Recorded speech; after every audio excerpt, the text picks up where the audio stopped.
John L. Sullivan, known as the Boston Strong Boy. His family came to the United States in 1850. You see, they were born in Ireland. And John L. Sullivan would grow up to be a tough Irishman. But during the course of his career, he would drink in the saloons, the Irish pub. And he would walk around stating he would whip any son of a bitch in the world.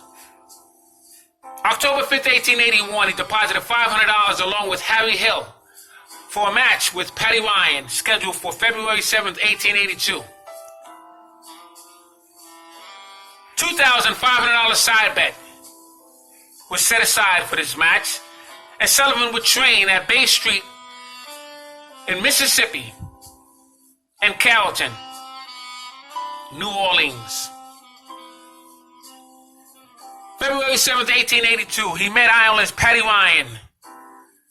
He placed a $5,000 side bet with somewhat of an entry fee. It was for the heavyweight championship strap. The boxing ring, which consisted of 4 wooden tree barks and stubs. And it was wrapped around the ropes, along with scarves and flags, representing Ireland and the United States. Now, the referee was Colonel Alex Brewster, and Jack Hardy, Sullivan's umpire. John Moran of Cincinnati, Joe Gauss, who was a former fighter, along with Billy Madden, was in John O'Sullivan's corner. You see, Paddy Ryan was an old-time bare-knuckle fighter. And that fight would last and last and last among rounds. Both men swinging wildly, catching each other in the check, necks, and shoulders, and face, and forehead. Bruises of black and blue marks all over their bodies. And in the 9th round, Paddy Ryan would be stopped, while a vicious overhand right to the back of the head. And down goes Paddy Ryan, full of blood, eyes swollen, unrecognizable to those who knew him. March 10th, 1888, Charlie Mitchell and John O'Sullivan would get it on. Sullivan would weigh 200 pounds and place a $500 side bet. You see, now that match was a little bit different because John O'Sullivan wasn't fast on his feet as Charlie Mitchell was. And this was beginning of a sign that a young James J. Corbett would possibly give him problems in the future.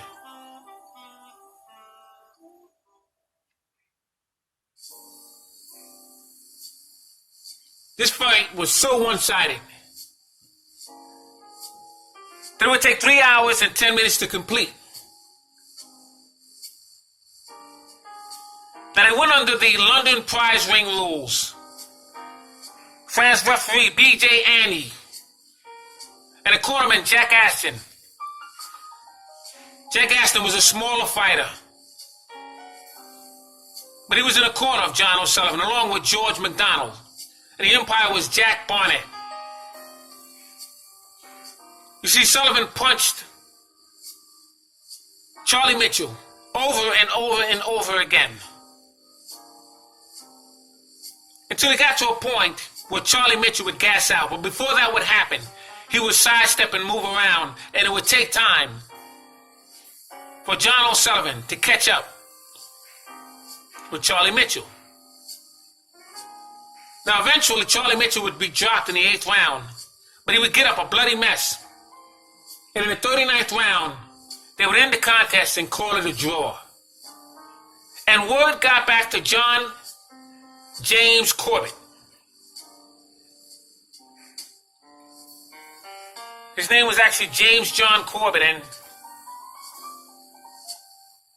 he was told that he could possibly beat and defeat John O'Sullivan. Now, James J. Corbett was of awe of John O'Sullivan. He was his idol. He didn't believe one iota that he can defeat John O'Sullivan. You see, James J. Corbett, out of Salt Lake City, was a clerk in a local bank. He had completed a university. Clean-cut boy. And there was no way in the world he would think for one moment that he can defeat the great John O'Sullivan. So he began to box himself, take on fighters such as Joe Chorinsky and others. Sullivan took time off and did benefits as he sailed to Boston for a homecoming April 12, 1888. And John O'Sullivan began being sick, throwing up and vomiting. He had a stomach virus. Between August and November, but December 7th, 1888, he posted a $5,000 entry fee. New York to face Jake Kilrain. Now, what's interesting with John O'Sullivan, all his fights, his major fights, were on the 7th of the month. Now, that happened December 7th, 1888 is when he posted the $5,000. January 7th, the match between Jake Kilrain and John O'Sullivan would take place July 8th, 1889. And John O'Sullivan and Jake Kilrain would place a $10,000 side bet combination, 5 between the two, and a championship Police Gazette belt would be on the line. Richburg London prize rules and a bare knuckle was still in effect. In fact, it would become the last bare knuckle fight where a title would be on the line.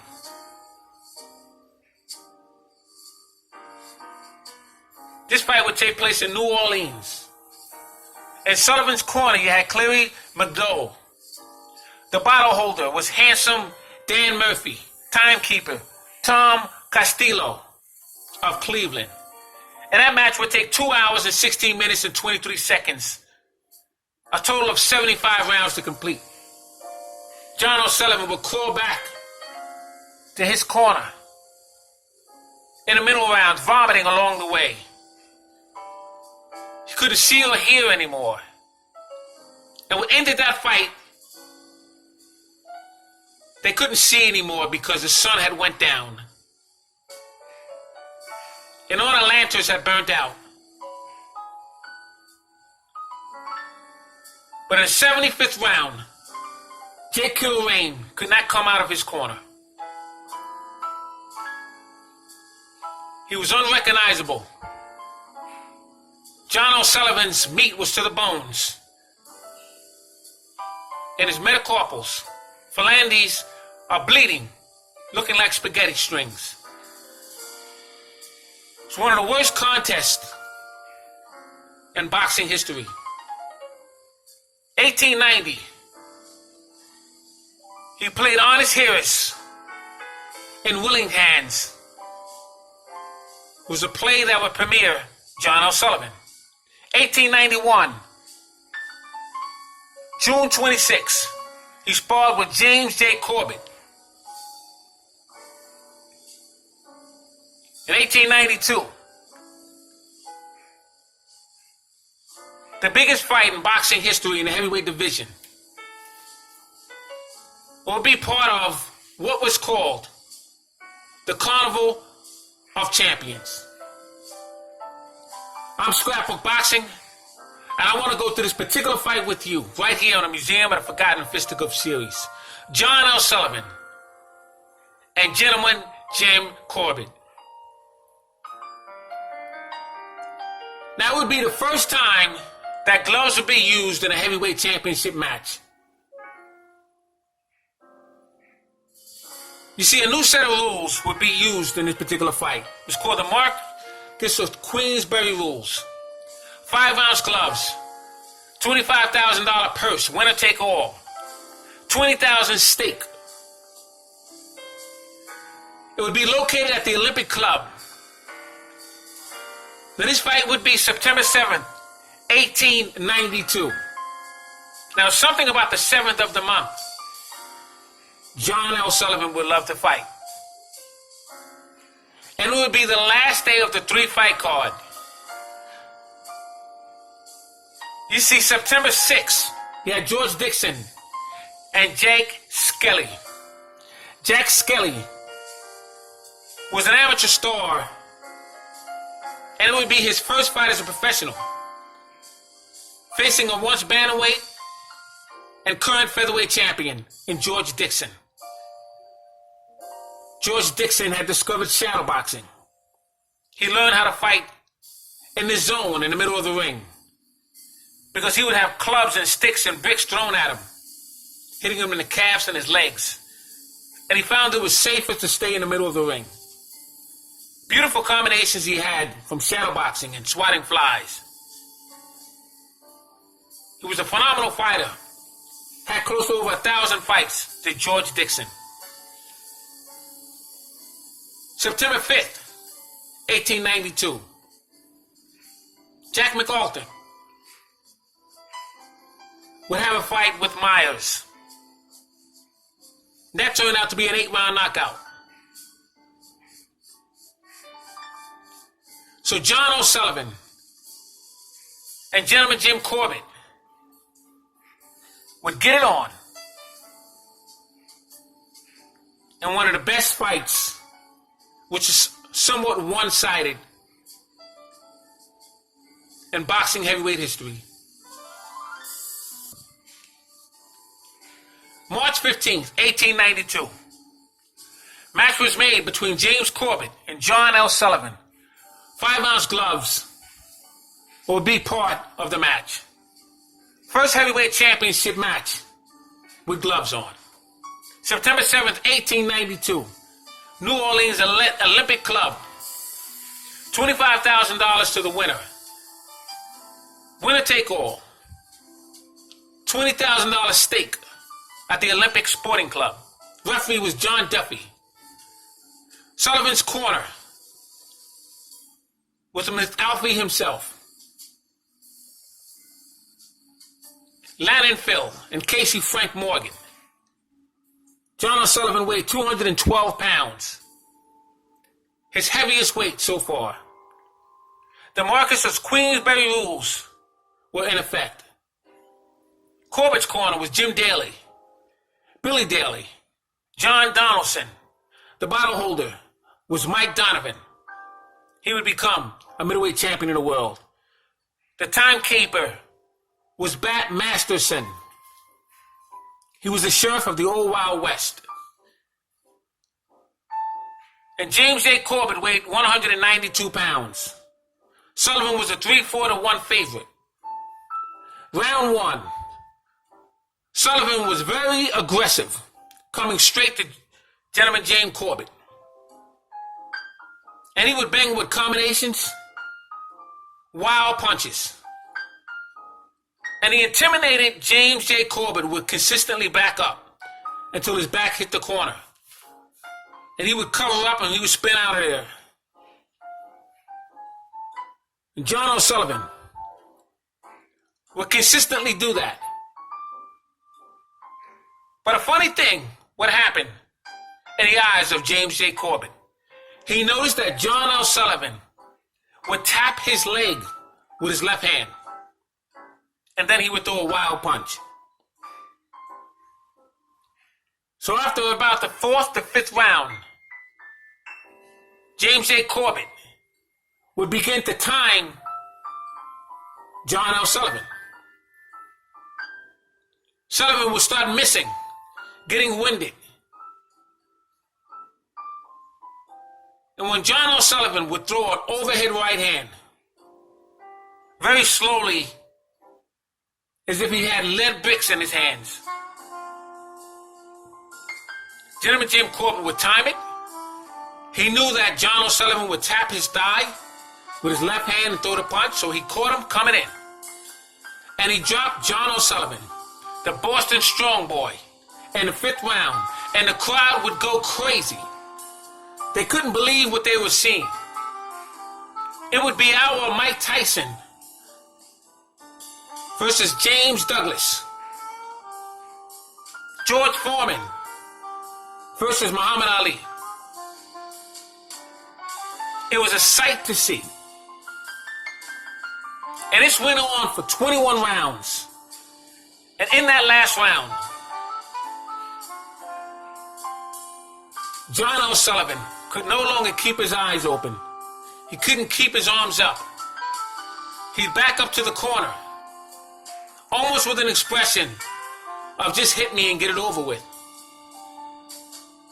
And gentleman James Corbett would throw a vicious right hand that would lean John O'Sullivan over. He would stagger, but he would straighten back up and just look at James J. Corbett. And Corbett would throw a beautiful left hand and drop the Boston Strong Boy. And a brand new heavyweight champion would be gentleman Jim Corbett.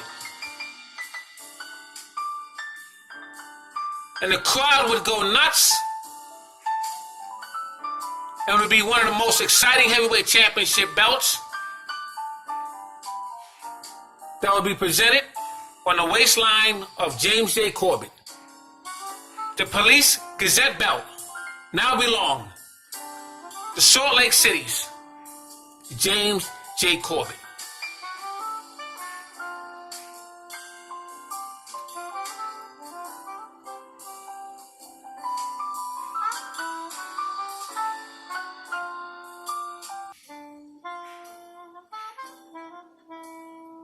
James J. Corbett and Bob Fitzsimmons would eventually get it on. And Bob Fitzsimmons would knock out James J. Corbett in Carson City with a famous solar plexus punch.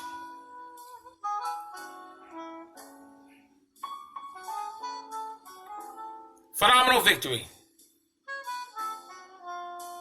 for Bob Fitzsimmons. See, Jake Kilrain would win an elimination match between Jim Smith. John O'Sullivan would defeat Jake Kilrain. James J. Corbett would defeat John O'Sullivan. And Bob Fitzsimmons would dethrone gentleman Jim Corbett.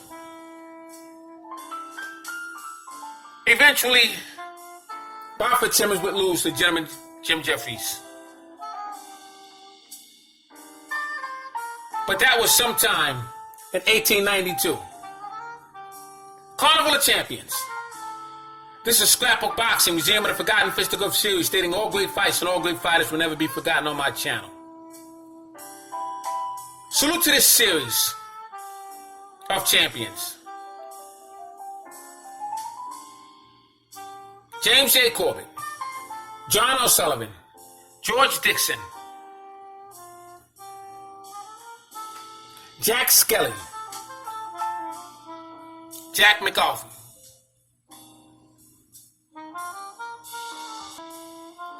and Billy Myers. Salute to my subscribers.